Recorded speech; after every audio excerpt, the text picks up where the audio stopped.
Queridas, queridos, vamos a continuar con nuestra lectura y estudio del proyecto de psicología para neurólogos. Si bien estamos tomando como base la traducción de Luis López Ballesteros, nos estamos apoyando en la traducción por James Strachey. Estamos ya en el capítulo o fascículo 15, no me acuerdo cómo se le llama, proceso primario y proceso secundario en las neuronas impasaderas, neuronas no pasaderas o el sistema psíquico. Lo hemos definido como el conjunto o el sistema de neuronas no realmente ubicados en una parte del cerebro, sino que puede ser justo en la mayoría del cuerpo humano que básicamente se cierran como un sistema, se comunican únicamente entre sí y nos permiten, entre otras cosas, identificar tanto la satisfacción como la experiencia del dolor. Ajá. Esto lo hemos complicado un poquito más al separar justo dentro de la satisfacción el placer y el displacer. Ajá. Pero para eso, véase más referencia el video pasado, video que estuve estudiando, porque me quedó la duda. Se ha estado hablando de proceso primario y proceso secundario al menos desde los últimos 3 capítulos. Ajá. Son capítulos cortos, así que ustedes mismos pueden revisarlos. Ahorita yo creo que eh, va el doctor Sigmund Freud a ahondar en cuanto a lo que él ha denominado proceso primario y proceso secundario. Hasta ahorita habíamos comprendido, digámoslo así, como proceso primario, la experiencia, no la conducta, sino la experiencia, lo que el mundo nos genera. Ajá. Y proceso secundario como, digamos, la elaboración, lo que nosotros hicimos de aquel. Ajá. Ahorita voy a dejarlo así porque esto de proceso primario y proceso secundario atraviesa todo el psicoanálisis. Ya lo veremos en la interpretación de los sueños, al menos en la traducción de Luis López Ballesteros. Ya tenemos la traducción de James Strachey, la Standard Edition, los libros verdes, ajá, ediciones Amor Rortu. Les dejo la interpretación de los sueños en la descripción de este video.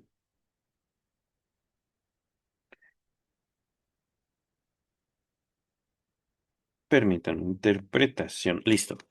Entonces, vamos a ahondar en lo que quiere decir el doctor, espero yo, el proceso primario y el proceso secundario en el sistema de neuronas no pasaderas. Ajá.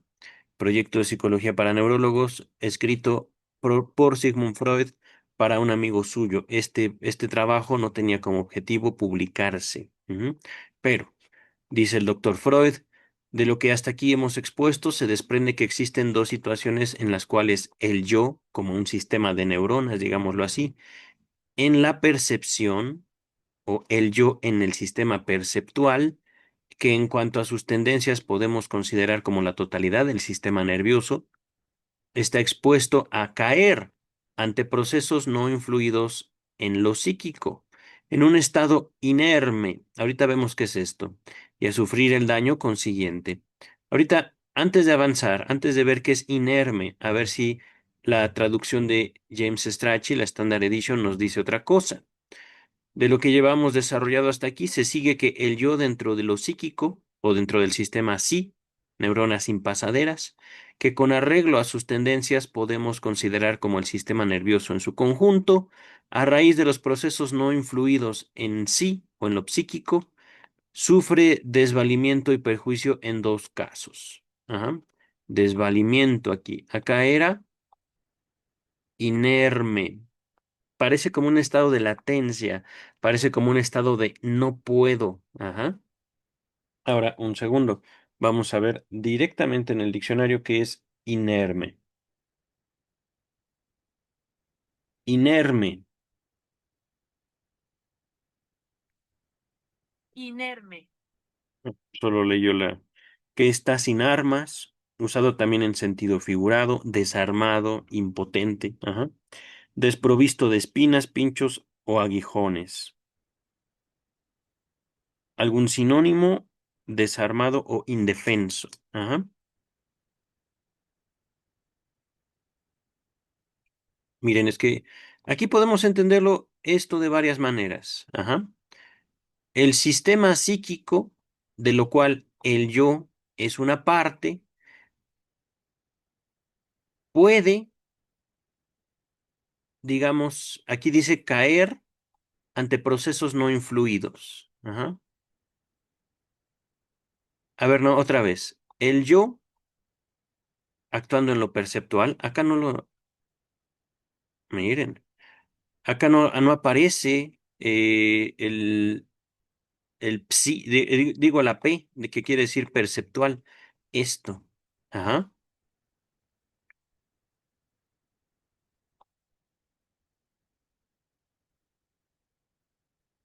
De el yo dentro de lo psíquico. Es decir, podemos pensar que la identidad es solo una parte, digamos, de la estructura que permite al organismo una identidad. Ajá. Una identidad que justo podemos también traducir en tendencias y que tiene como objetivo principal sostenerse a sí misma. Ajá. Esta identidad, este yo. Ajá. Pero, por supuesto, pueden ocurrir procesos dentro o fuera del sistema que atenten en contra de esa estructura. Ajá. Creo que dicho de esta manera puede ser más comprensible. Ajá. Y trato de hacer una relación entre estas dos traducciones. Ajá. Entre Luis López Ballesteros, lo tienen en pantalla, y acá James Strachey y Lionel Trilling, me parece. Ajá. Vamos a continuar. Dice Ballesteros.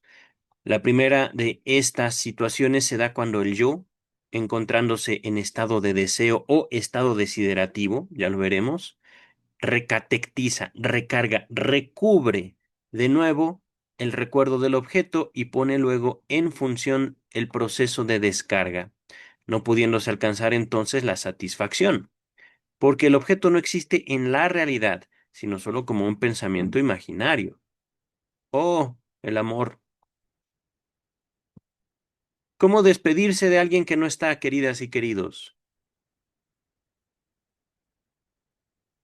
No solo estoy hablando de una cuestión del el duelo, digámoslo así, sino justo el video pasado estábamos hablando de cómo el sistema psíquico se constituye como una especie de permanencia.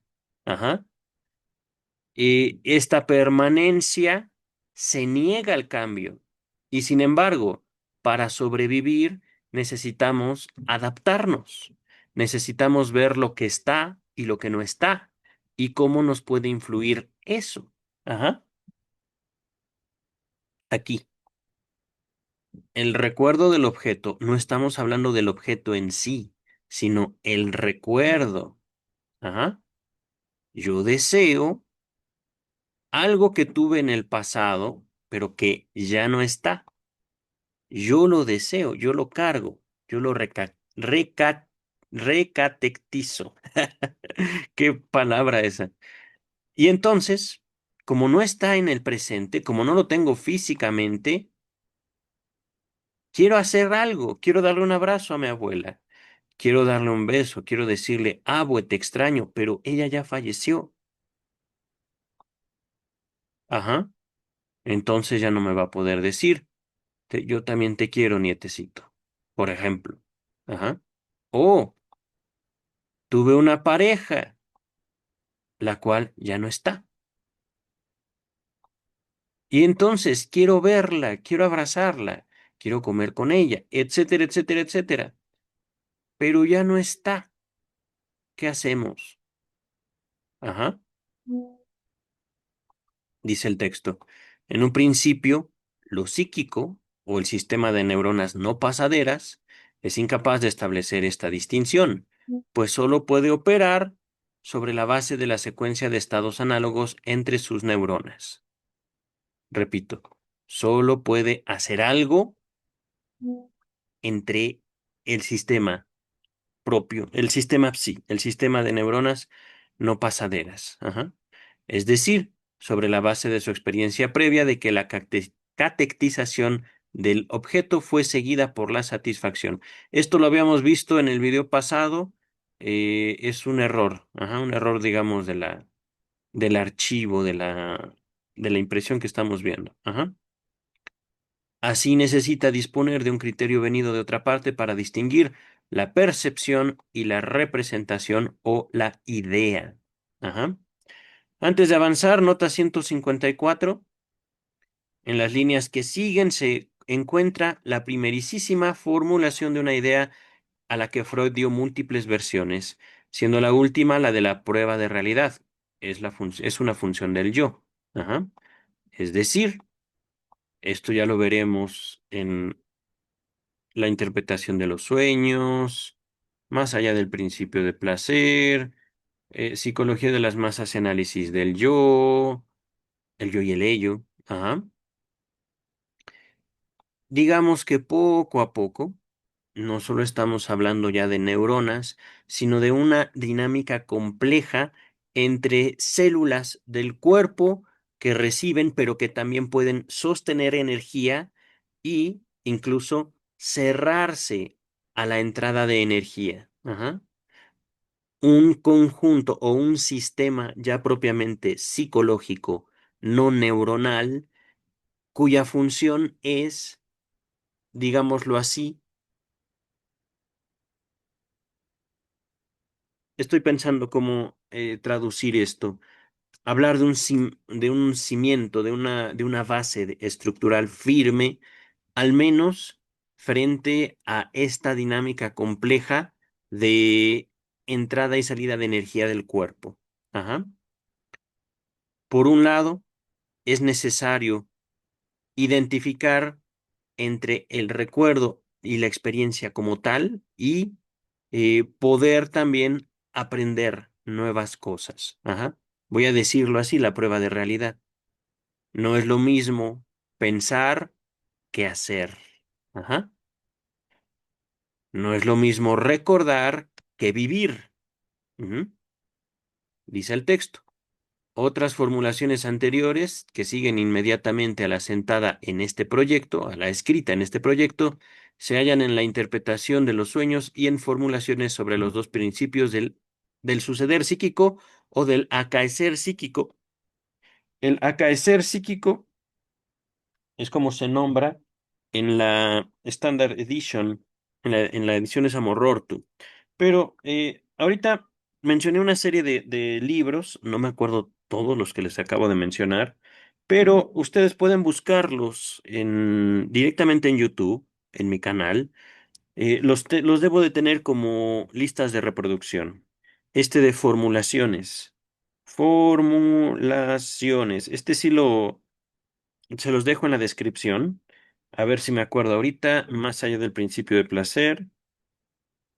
Psicología de las masas y análisis del yo. El yo y el ello.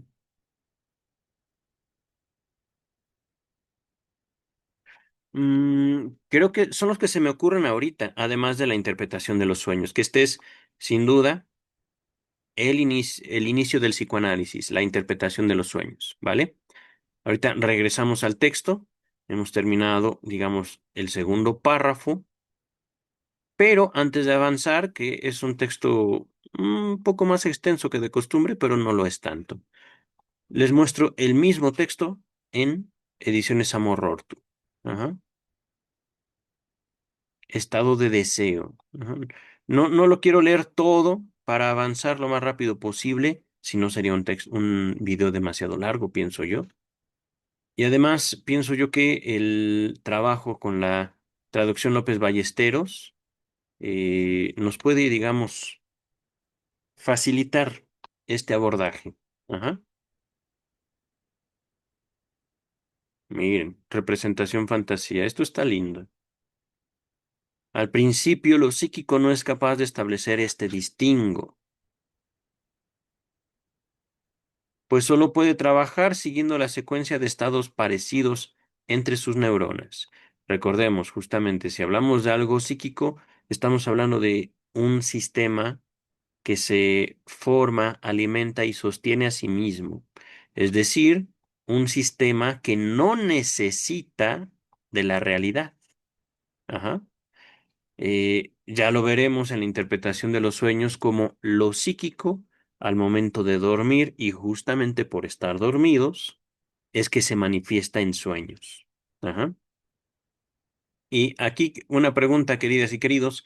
Sé que muchos de ustedes podrían sentir horrible al decir que lo psíquico no necesita de la realidad, pero ¿cuántos sueños realistas, cuántos sueños vívidos, cuántos sueños donde ustedes juran haber incluso percibido un sabor no han tenido? ¿Cuántas veces un sueño no los despierta a medianoche, 2, 3 de la mañana? ¡Pum! Es que me acordé de mi pareja y ¡pum! Fue una experiencia tan real, fue una experiencia tan... Es que fue un sueño, sí, pero para nosotros fue real. Ajá. O algo que también me ha ocurrido. Lo he escuchado en la clínica y también me ha ocurrido en la vida diaria, digámoslo así. Tengo una pareja. Los dos nos vamos a dormir, yo me despierto, ella se despierta y se despierta enojada conmigo. ¿Qué pasó? Soñé que me engañabas, pero tú sabes que eso no ocurrió. De todos modos, estoy enojada contigo porque ella soñó que yo la engañaba. Ajá. Aquí nos aproximamos, y esto es algo que también muy importante en cuanto a lo psíquico, el psicoanálisis y la realidad. No es tanto que hablemos de una realidad subjetiva, una realidad personal, en contraste con una realidad real. Ajá, la voy a poner así, realidad objetiva. No es tanto eso, queridas y queridos. Digamos que lo psíquico va justamente en la mitad. No es ni subjetivo ni real. No es ni subjetivo ni objetivo. No es ni completamente mío ni totalmente del mundo. La mente, lo psíquico. Ajá. Ahora, ¿por qué digo que no es ni lo uno ni lo otro? La pulsión. Ajá. La pulsión es psíquica. Ahorita ya estoy como que elevando un poquito el nivel del discurso. Habría que tener un poquito más de conocimiento sobre psicoanálisis para acercarnos al concepto de pulsión. Ajá. Volumen 14, Amor Orto Editores. Se los dejo en la descripción. Pulsiones y destinos de pulsión. No estamos hablando de algo real, físico, tangible cuando hablamos de la pulsión. No estamos hablando del cuerpo. Tampoco estamos hablando del deseo como tal. No estamos hablando ni de lo físico ni de lo mental. Ajá. Y sin embargo, podemos hablar de pulsiones, instintos, digámoslo así. Ajá. Ahorita regresando al texto. Al principio, lo psíquico, que no necesita de lo real, ajá, puesto que es un sistema en sí mismo, se alimenta a sí mismo, no es capaz de establecer el distingo entre lo real y lo que aparece en sí, justamente, o el objeto del recuerdo, ajá, aquello que el deseo nos trae, ajá, no puede hacerlo. Pues solo puede trabajar siguiendo la secuencia de estados análogos entre sus neuronas. Ajá. Nota 79 en la Standard Edition. O sea, la secuencia que va de un deseo a una alucinación, tal como se describe en la sección 11. Si mal no recuerdo, en la sección 11 les puse este ejemplo. El niño llora, el niño, no porque choque llore, sino que es escuchado por un adulto, el niño es alimentado y el niño adquiere esa secuencia, esa vivencia. Ajá. No ese aprendizaje, sino la experiencia. Ajá. Esa experiencia, poco a poco a poco, deviene en un recuerdo. Pero también estamos hablando de que no es tanto lo que él hace, sino que aquello con lo cual tiene contacto, tanto un adulto o un cuidador, cuidadora, como el propio alimento, que le van a ayudar a ir formándose imágenes específicas. Ajá.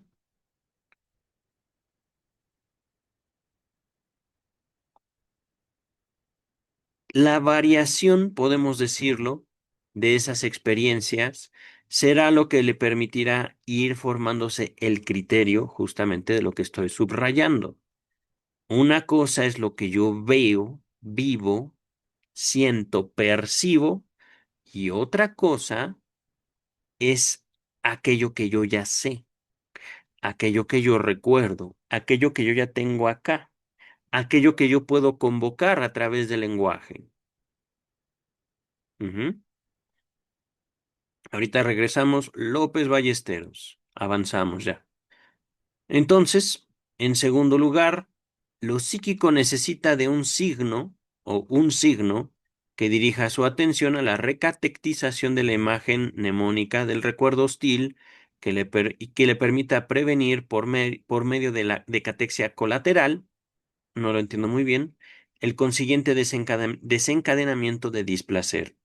Si lo psíquico, si el sistema de neuronas no pasaderas es incapaz de es capaz de efectuar esta inhibición a tiempo, tanto el desprendimiento de displacer como la defensa consiguiente serán leves, mientras que en caso contrario se producirá un enorme displacer y una excesiva defensa primaria. Vamos despacito. Acá tenemos que, digamos, podemos leer. Lo psíquico llega a un punto en el cual no necesita de lo real. Ya lo tiene. Ajá. Ya adquirió experiencias. Sin embargo, justamente, emprendemos una acción, el llanto. No está papá, no está mamá, no hay quien nos alimente en ese preciso momento o no pueden ellos, no somos alimentados. Entonces, para calmar mi hambre, me chupo el dedo. Me chupo el pulgar. Ajá. El pulgar no me va a alimentar, no hay ninguna experiencia, digamos, de cambio interno. Sin embargo, la estimulación de mi boca podría traerme cierta calma. Ajá. Pero yo no estoy siendo alimentado. Ajá. Mi hambre sigue. Ahora, ¿qué tal si en una ocasión, en lugar de que mamá me alimente, yo lloro de hambre y mamá me grita? "Rar". Ajá. ¿Por qué me grita mamá? No lo sé. No sé siquiera que yo tengo una mamá. Simplemente cosas pasan. Ajá.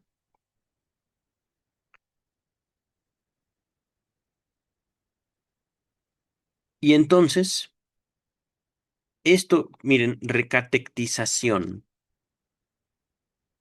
lo podemos entender también como resignificación,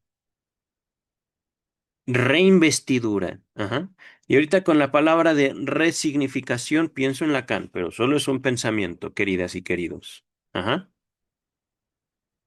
Es decir, las experiencias nos van a ir, digamos, como alterando, poco a poco. Ajá. Y el yo, justamente, en el intento de sostener su estructura, va a, digámoslo así, flexibilizarse dentro de ciertos, ¿cómo decirlo? Espectros, ajá, ciertos límites. Ajá. Es como estoy entendiendo la imagen mnemónica o la imagen del recuerdo hostil que le permita prevenir por medio de acciones secundarias el consiguiente desencadenamiento de displacer. Vamos a ver cómo dice esto la Standard Edition. Acá. Además, el sistema de neuronas impasaderas necesita un signo que le haga prestar atención a la reinvestidura de la imagen recuerdo hostil, a fin de prevenir, mediante investidura colateral, el desprendimiento de displacer que, que de aquella se seguirá. Si lo psíquico o el sistema de neuronas no pasaderas consigue emprender a tiempo esta inhibición, el desprendimiento de displacer no se produce y la defensa es mínima. En el otro caso, sobreviene un enorme displacer y una defensa primaria excesiva. Está básicamente igual. Ajá. Pero pienso que se entiende. A veces el recuerdo no es tan lindo, lo cual nos lleva a hacer cosas extra para evitar eso feo que vivimos. Ajá. Si eso que en este caso se está nombrando, esta acción secundaria o acción colateral, acción, digamos, que depende de, ajá, aquel recuerdo hostil, ajá.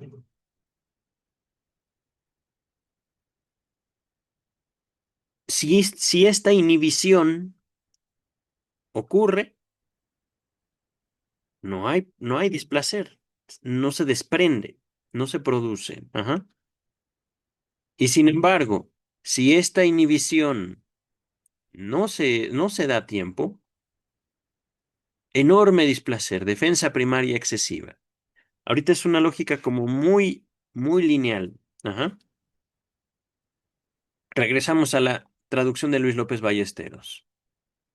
Tanto la catexia o la carga, la investidura, el significado del deseo desiderativo, como el desprendimiento de displacer cuando se produce la resignificación, recatectización del recuerdo respectivo, pueden ser biológicamente perjudiciales.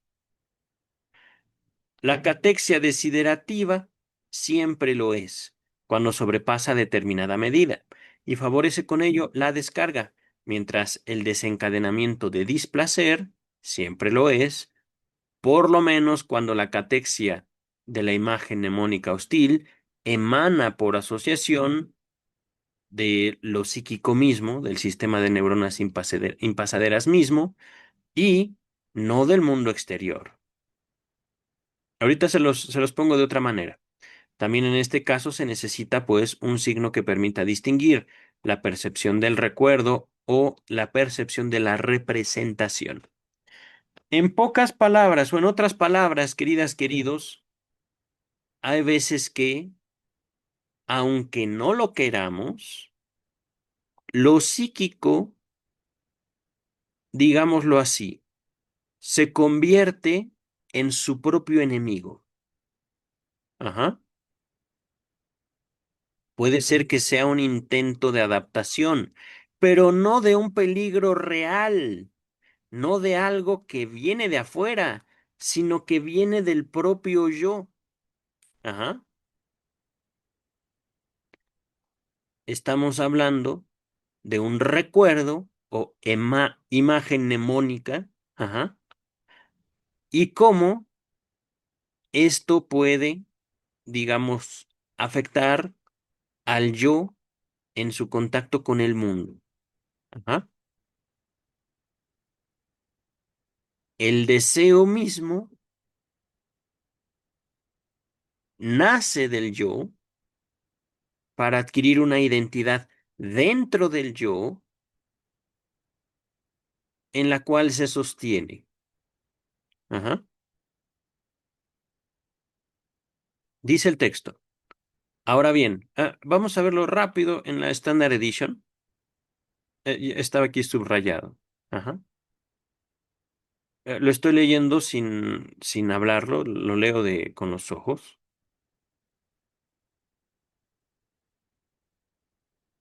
Miren, es que esto de la investidura deseo.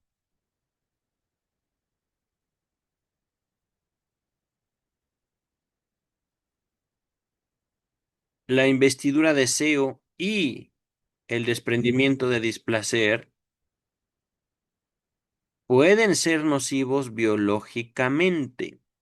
Aquí me pregunto yo a qué se refería el doctor Sigmund Freud, porque nocivos biológicamente me parece que está hablando desde la medicina. Ajá. El deseo o la investidura lo es siempre, es nocivo siempre que sobrepase cierta medida, y así llame a la descarga, es decir, un deseo muy intenso, lo voy a leer así, puede enfermarnos. Ajá. Por otro lado, el desprendimiento de displacer es nocivo biológicamente, por lo menos cuando la investidura de la imagen recuerdo hostil no sobreviene desde el mundo exterior, sino desde el propio mundo psíquico por asociación. Por lo tanto, o por tanto, también aquí es cuestión de un signo que permita distinguir percepción de recuerdo. Ajá. Es que miren, les he hablado de cómo ya estamos, en cuanto introdujimos o se mencionó un yo, ya no estamos tanto hablando de un sistema orgánico, un sistema físico, algo que pueda ser determinado de forma exacta o aproximada en el cerebro, sino de una dinámica, de una comunicación, de un sistema que busca sostenerse a sí mismo. Ajá. Y es que es justamente esto, imagen mnemónica hostil. Acá estaba también, imagen, recuerdo hostil. La pregunta, queridas y queridos, ¿un recuerdo cómo puede lastimar? Supongamos que efectivamente podemos localizar dentro de nuestra región cerebral aquella parte en la cual se albergan nuestras memorias. ¿Dónde localizar un solo recuerdo? Este planteamiento me recuerda mucho la película de El eterno resplandor de una mente sin recuerdos, que la he citado varias veces, pero es fundamental. Ajá, porque también pone en evidencia cómo la ciencia médica no puede localizar un recuerdo por sí solo. Tenemos identificada cierta región en el cerebro, ahorita no la recuerdo, en donde podemos decir memoria a corto plazo, memoria a largo plazo, etcétera. Pero así, el olor de mi papá, el olor del café, el olor a pan recién hecho, el olor a pasto cortado, la sensación de estar frente al mar. Ajá. Todo esto que estoy diciendo no es nada más una región en el cerebro, sino, por eso hablamos, imagen recuerdo. Y cómo una imagen recuerdo puede volverse hostil. ¿A quién? ¿A otros o a mí? Justamente. Ajá. Hablamos de una imagen recuerdo hostil cuando hablamos de un yo.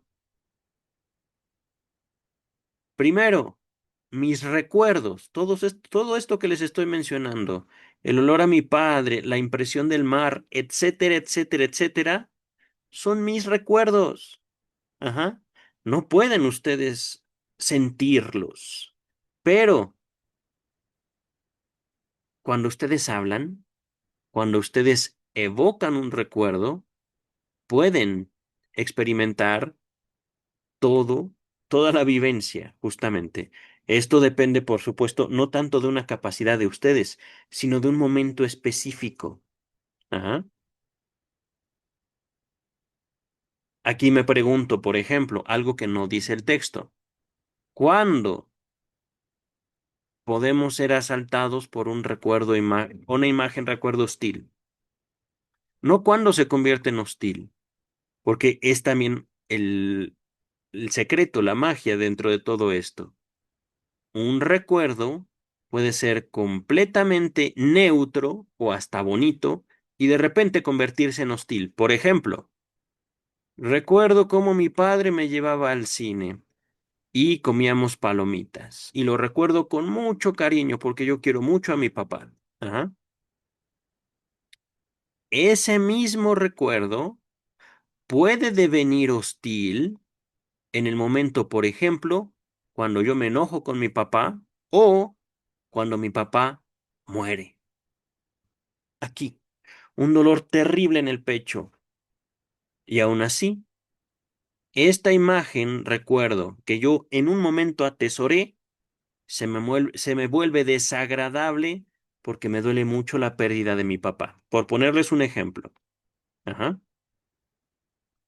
Pero todo esto, ¿a partir de qué?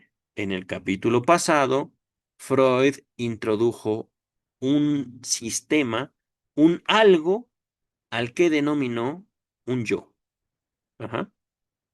Que, como venimos viendo acá, es solo una parte, es solo una configuración del sistema psíquico. Ajá.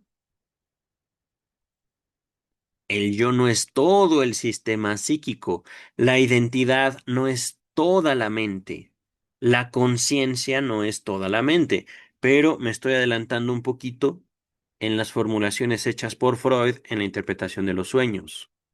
La identidad, el yo, la conciencia es la mera superficie o un sector de la superficie de un amplio mar que es la mente inconsciente. Ajá.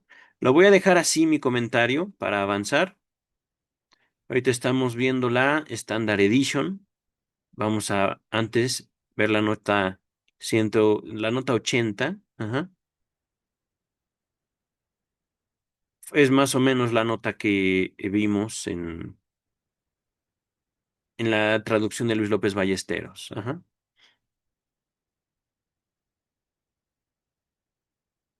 ¿Qué es lo real? Vamos a regresar.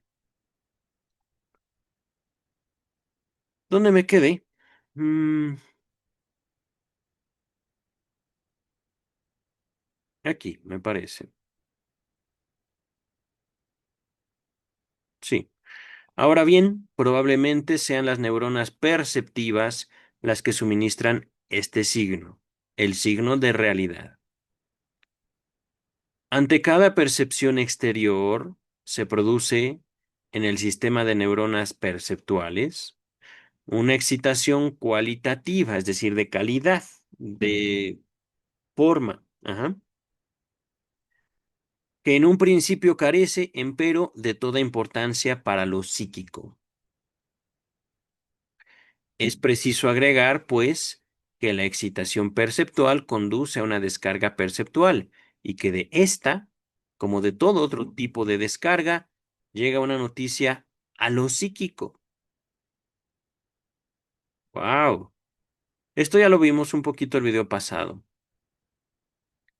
Es decir, posiblemente lo real para lo psíquico sea la descarga, ya sea placer o dolor. Ajá. Y con placer y dolor no me detuve un poquito porque no sé si hablar en vez de placer de satisfacción, satisfacción y dolor. Ajá. Es esta noticia de una descarga procedente de lo perceptivo, del sistema de neuronas W, podemos llamarlo, la que constituye el signo de cualidad, forma o de realidad para lo psíquico. Ajá. Vamos a ver, Standard Edition. Ahora bien, probablemente sean las neuronas perceptuales las que proporcionen ese signo, el signo de realidad objetiva. Nota 81, palabra alemana. signo distintivo de la realidad. Ok. Este, si quieren, pueden buscarlo en mi canal. No lo voy a dejar en la descripción. Me parece no irrelevante, pero sí como darle muchas vueltas al texto. Ajá. A raíz de cada percepción exterior se genera una excitación cualidad en la percepción, que, empero o sin embargo, carece en principio de importancia o significatividad para lo psíquico. De que debe agregarse que la excitación perceptual conduce a la descarga perceptual y de esta, como cualquier otra descarga, llega hasta lo psíquico una noticia. La noticia de descarga perceptual es, pues, el signo de cualidad o de realidad objetiva para lo psíquico. Ajá. Ahora, descarga perceptual. Lo puedo entender también como lo que llega a no ser. Por un lado, se puede entender esto como efectivamente el dolor, la molestia, la fragilidad, la incomodidad o bien el dolor de encontrarnos que no era lo que esperábamos o eso que queríamos no era lo que queríamos, realmente no lo queríamos. No sé si me explico. Ajá. Hay muchas formas de explicar esto del ser no ser, justamente a partir de la dinámica del deseo. Ajá. Podemos querer a algo o a alguien muchísimo, lo deseamos, lo queremos, ajá, y de repente lo alcanzamos y, oh, desilusión, no, ya no. Perdón, pero no era lo que yo esperaba, no era lo que yo creía. Ajá. Dice el texto. Bueno, López Ballesteros. Si el objeto deseado es catectizado, cargado, investido copiosamente, deseado fuertemente, no sé por qué tanta vuelta, al punto de ser alucinatoriamente activado, también dará lugar al mismo signo de descarga o de realidad que comúnmente sigue a la percepción exterior. En este caso fracasará, pues, el criterio o de diferenciación. Pero si la catexia desiderativa o la intensidad del deseo se realiza bajo inhibición, como podrá ocurrir si el yo está patentizado, no entiendo esta palabra, cabe concebir el caso cuantitativo o de intensidad de que la descarga del deseo, la intensidad del deseo no sea lo suficientemente intensa como para producir un signo de cualidad, mientras que la correspondiente percepción exterior lo habría producido.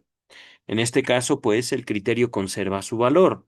La diferencia entre estos dos casos radica en el hecho de que, mientras el signo de cualidad derivado del exterior aparece siempre, cualquiera que sea cualquiera que sea la intensidad de la catexia, el derivado de lo psíquico o el derivado del sistema impasadero solo se dará en presencia de intensidades elevadas. Por consiguiente, es la inhibición por el yo la que facilita un criterio para la diferenciación entre la percepción y el recuerdo. La experiencia biológica enseñará entonces a no iniciar la descarga mientras no haya llegado el signo de realidad y a no impulsar con tal fin, por encima de determinada medida, la catexia, carga, intensidad, investidura de los recuerdos deseados. ¡Oh! Es que miren, queridas, queridos, mm, al final soy eh, un conocedor ciertamente de la obra de Freud, pero es todo lo que esto significa para mí. Es un proceso deductivo increíble por parte del doctor Sigmund Freud. No sé si ustedes lo notan. Hipótesis, un planteamiento, ajá. Derivaciones del planteamiento. Seguimiento de las derivaciones. Sí, no. ¿Cuándo sí, cuándo no? ¿Por qué sí, por qué no?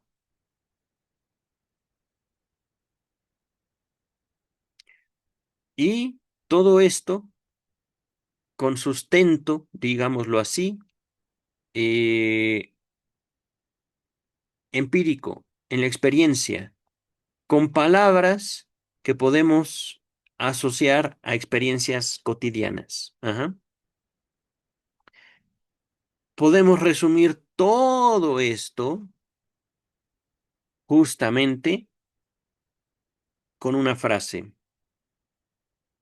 Hablando de este texto, los dos principios sobre el quehacer psíquico, que tiene mucho que ver con principio de placer y principio de realidad.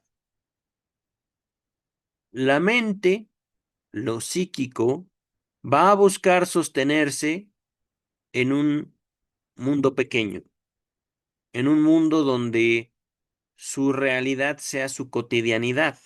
Sin embargo, en este deambular, en esta normalidad, de repente ocurren cosas que nos hacen ya variar de normalidad. Ajá. Y de repente la normalidad cambia, se aumenta, se distorsiona.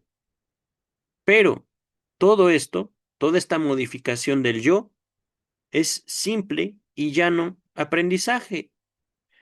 Es decir, a lo largo de la vida van a pasar muchas cosas, queridas y queridos, a través de las cuales nosotros mismos nos reestructuremos. Y en esta reestructuración no dejamos de ser nosotros. Seguimos teniendo los mismos recuerdos, pero incluso esos mismos recuerdos que están en nuestra base, podemos tomarlos de diferente forma. Podemos irnos transformando a fin de sobrevivir. Ajá.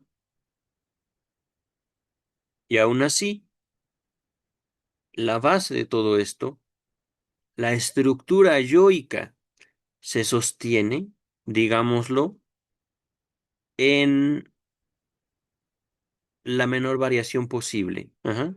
Ahorita estoy tratando de seguir el texto con mis manos, haciendo cambios, digamos, en la estructura, pero ¿qué tal si ya el yo es esto? No es nada más así, un, un sistema en círculos pequeñitos, sino es un sistema cambiante, revolucionado. Tiene mucho que ver con justamente lo que después el doctor Sigmund Freud acabaría denominando psicoanálisis. No estamos hablando de un aprendizaje tras aprendizaje tras aprendizaje. Estamos hablando de una no reestructuración yoica, sino una dinamización del yo a partir de sus propias bases. No es que el psicoanalista le diga, tengo la solución a todos tus conflictos y te la voy a vender con un módico precio. No, incluso podemos llamarlo así.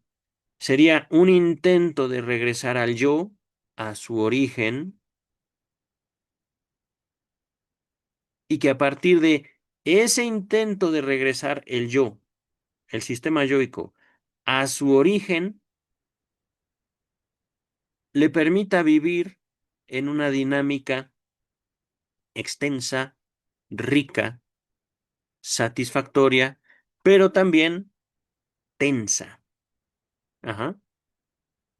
Podemos decir, la vida es movimiento, mientras que el yo va a buscar sostenerse en el menor movimiento posible. El psicoanálisis, entonces, no como una psicoterapia que busca la salud mental, va a buscar regresarle al yo la dinámica de la vida. Ajá. Permitirle expandirse en sus dominios, tal vez no para abarcarlo todo, pero sí para irse apropiando de una base más extensa. Ajá. Voy a dejarlo así. Dice el texto. Por otra parte, la excitación de las neuronas no, perdón, neuronas perceptuales. Y ahorita estoy en la Standard Edition, ediciones Amor Mortu. La excitación de las neuronas perceptuales puede servir también para proteger al sistema psi. En el segundo caso, a saber, si se llama la atención de lo psíquico sobre el hecho de una percepción o falta de ella. Oh, no, eso es fortísimo. Y esto también tiene que ver con el psicoanálisis. Oiga, a ver, cuénteme una cosa. No, estoy tratando de hablar con un paciente hipotético. Me dice usted que su esposa todos los días, todos, no hay uno en donde no ocurra, sale tarde del trabajo, huele extraño, sospecha usted que se está alcoholizando, huele a perfume de hombre, no le permite a usted estar cerca de ella, y es más, ella lo rechaza,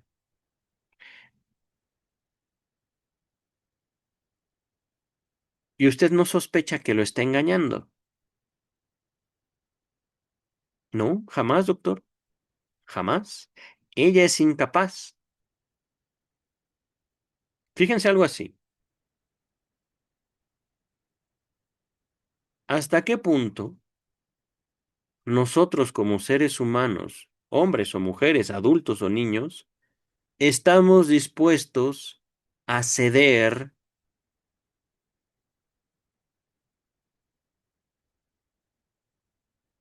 un significado a fin de sostenernos en una situación? Otro ejemplo. Supongamos que trabajo en un call center, pero es un call center donde constantemente se pierden cosas. Ajá.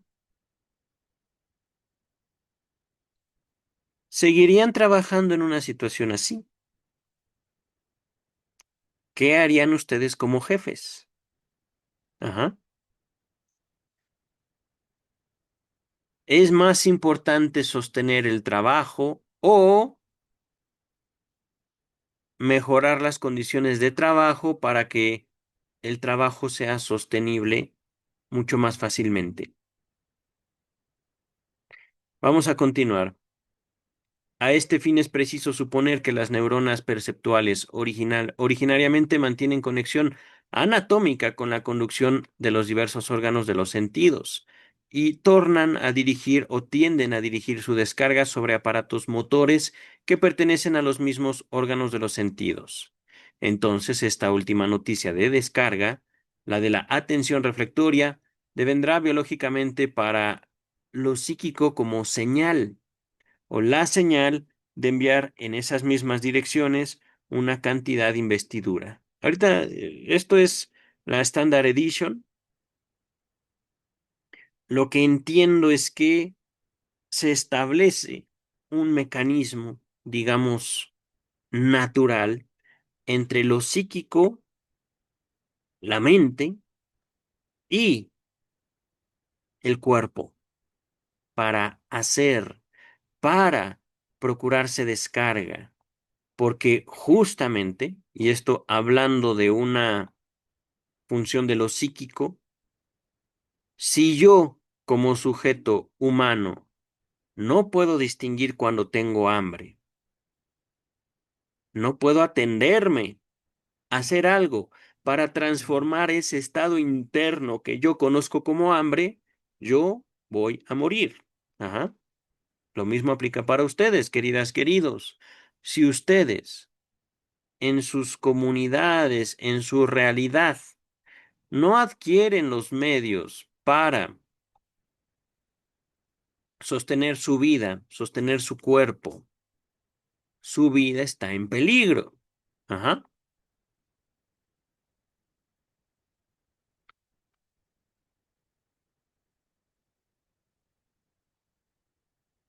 Con tal fin, desde el principio, por otro lado, la excitación de las neuronas perceptivas también puede servir para proteger el sistema psíquico, en el segundo de los casos previstos, es decir, al dirigir la atención de lo psíquico hacia la presencia o ausencia de una percepción.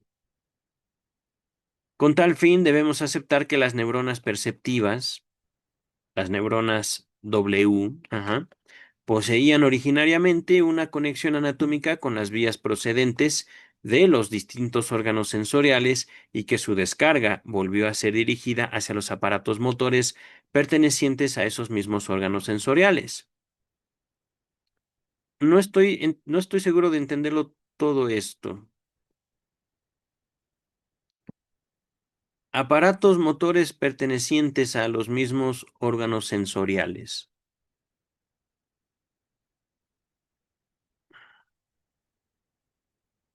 ¿Qué aparato motor se conecta con el gusto, por ejemplo? Yo más bien hablaría de un aparato motor en general, no de aparatos motores de órganos sensoriales específicos. Ajá. Pero puede ser que yo esté en un error. Ajá. En tal caso, la noticia de esta última descarga, o sea, la noticia de la atención refleja, actuará como y para, actuará para y como una señal biológica de que debe enviar una cantidad de catexia hacia las mismas direcciones. Catexia, energía, también podemos entenderlo. Ajá. Este es el último párrafo, queridas y queridos, del capítulo 15, o... Ay, no me acuerdo cómo se llaman estos. Resumiendo, en presencia de inhibición por un yo cargado, catectizado, investido, los signos de descarga perceptual sirven, en términos muy generales, como signos de realidad que lo psíquico aprende a aprovechar por experiencia biológica. Si el yo se encuentra en estado de tensión del deseo, en el momento en que surge tal signo de realidad, hará que la descarga se dirija en el sentido de la acción específica. Si el signo de realidad coincide con un aumento de displacer, con un aumento del displacer, lo psíquico producirá una defensa de magnitud normal, gracias a una catexia colateral adecuadamente grande y situada en el lugar indicado. Ok, ok. Si no ocurre ninguna de estas dos circunstancias, es decir, si no existe un estado de deseo ni un aumento del displacer en el momento en que se recibe un signo de realidad, la catexia podría desarrollarse sin impedimento alguno y de acuerdo con las condiciones en que se encuentren las facilitaciones. Miren, es que justo si sustituimos la palabra catexia por energía, la carga, la intensidad del deseo, estamos hablando de que podemos encontrar o no en el mundo aquello que deseamos. Ajá. De una forma u otra, la interacción entre el deseo y la realidad nos puede llevar justo al desengaño o a una reformulación. Ajá. No es que justamente la reformulación se da por los desengaños. Dice el texto, la catexia desiderativa o la carga, la energía del deseo, llevada hasta el punto de la alucinación y el desencadenamiento total de displacer, que implica un despliegue completo de la defensa, lo consideramos procesos psíquicos primarios. En cambio, aquellos procesos que solo son posibilitados por una buena catexia del yo y que representan versiones atenuadas de dichos procesos primarios, los denominamos procesos psíquicos secundarios. Se advertirá que la precondición ineludible de estos últimos es una correcta utilización de los signos de realidad, que a su vez solo es posible si existe una inhibición por parte del yo. Nota 155. A fin de compararla con los pasajes precedentes, cabe insertar aquí la siguiente cita de la interpretación de los sueños. Una corriente de esta especie en el aparato psíquico, que parte del displacer y tiende hacia el placer, constituye lo que denominamos un deseo, El primer deseo bien puede haber consistido en la catectización alucinatoria del recuerdo de la satisfacción. Repito, el primer deseo bien puede haber consistido en la carga alucinatoria del recuerdo de la satisfacción. Únicamente insisto en la noción de que la actividad del primero de los sistemas psíquicos está orientada hacia la libre derivación de las cantidades de excitación, mientras que el segundo sistema, por medio de la catexis o carga que de él emana, logra inhibir esa derivación y llevar la catexis a un estado quiescente, como latente. Ajá, elevando al mismo tiempo su nivel. Admito, pues, que la descarga de excitación es gobernada bajo el dominio del segundo sistema, por condiciones mecánicas totalmente distintas a las que actúan bajo el dominio del primer sistema. Una vez que el segundo sistema ha concluido su actividad cogitativa, exploradora, levanta también la inhibición y la acumulación de excitaciones, permitiendo la derivación hacia el movimiento o la motilidad.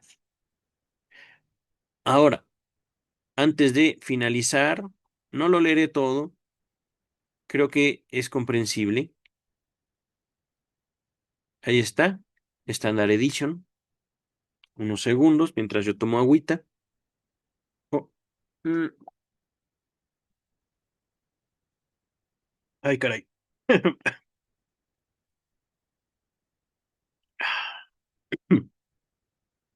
Esto me gustó. Llamamos procesos psíquicos primarios a la investidura deseo hasta la alucinación, el desarrollo total de displacer que conlleva el gasto total de defensa.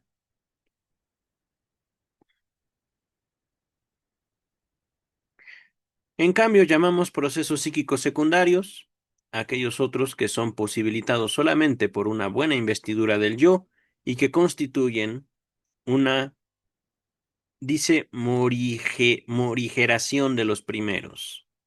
La condición de los segundos es, como se ve, una valorización correcta de los signos de realidad objetiva, solo posible por una inhibición, con una inhibición por el yo.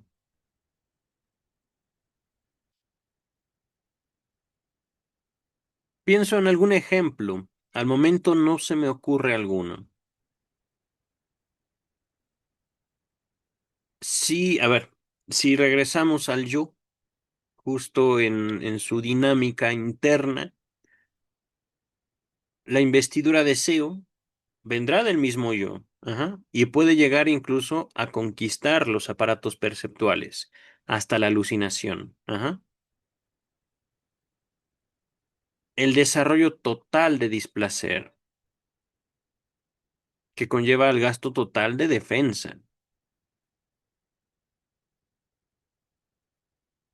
Y miren, esto no como algo malo, vale la pena señalarlo.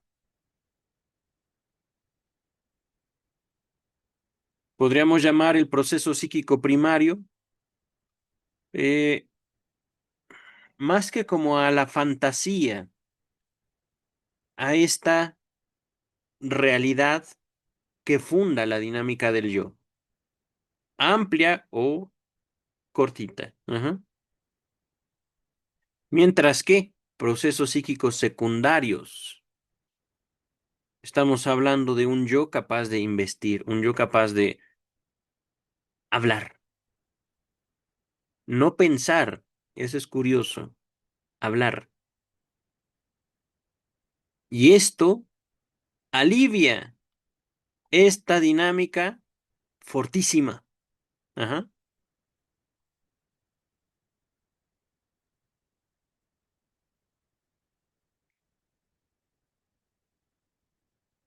Y todo esto solo es posible con una inhibición por parte del terapeuta, no, por parte del analista, no, por parte del yo. Oh, queridas y queridos, eso.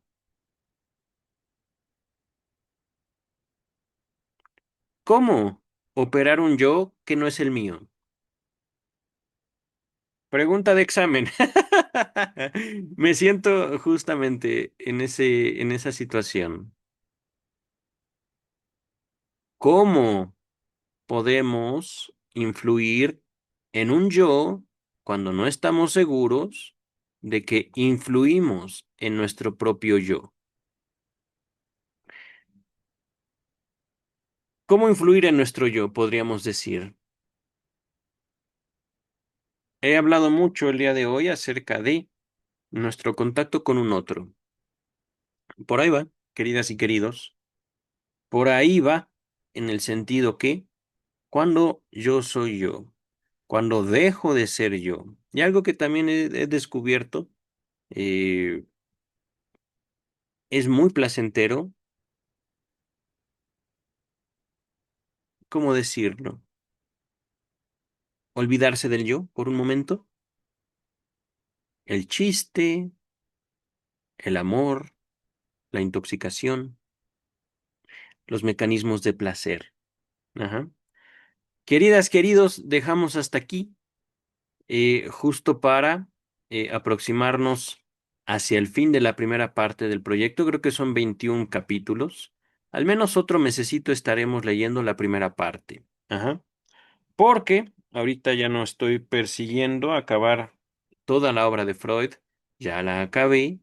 Pueden encontrar todos los textos, todos, desde el volumen 1 al 23 de la Standard Edition en este canal, algunos con texto, otros no, la mayoría con texto, pero desde las publicaciones prepsicoanalíticas hasta el volumen número 23. ¿Qué abarca el volumen 23? Creo que es Moisés y la religión monoteísta. Todos los textos de Sigmund Freud en este canal. Ahora sí, literalmente las obras completas de Sigmund Freud, y estamos abordándolas también en dos traducciones en este preciso momento. Ajá. La primera lectura la hice con la Standard Edition, la estoy volviendo a hacer ahora con la traducción de Luis López Ballesteros.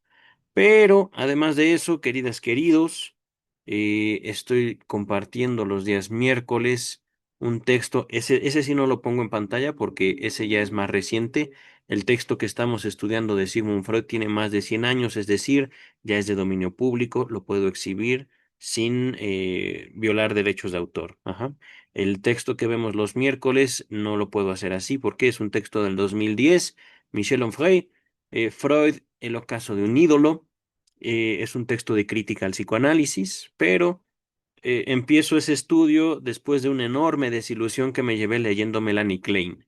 Si esa era la segunda generación de psicoanalistas, Freud no necesitaba enemigos, los tenía en casa. Y los viernes, Vida y obra de Sigmund Freud, que ya estamos en el tercer y último volumen. Todo eso, todo el trabajo previo a eso está en este canal y por supuesto habrá trabajo para después. Queridas, queridos, nos vemos en miércoles de Michel Onfray. Bye.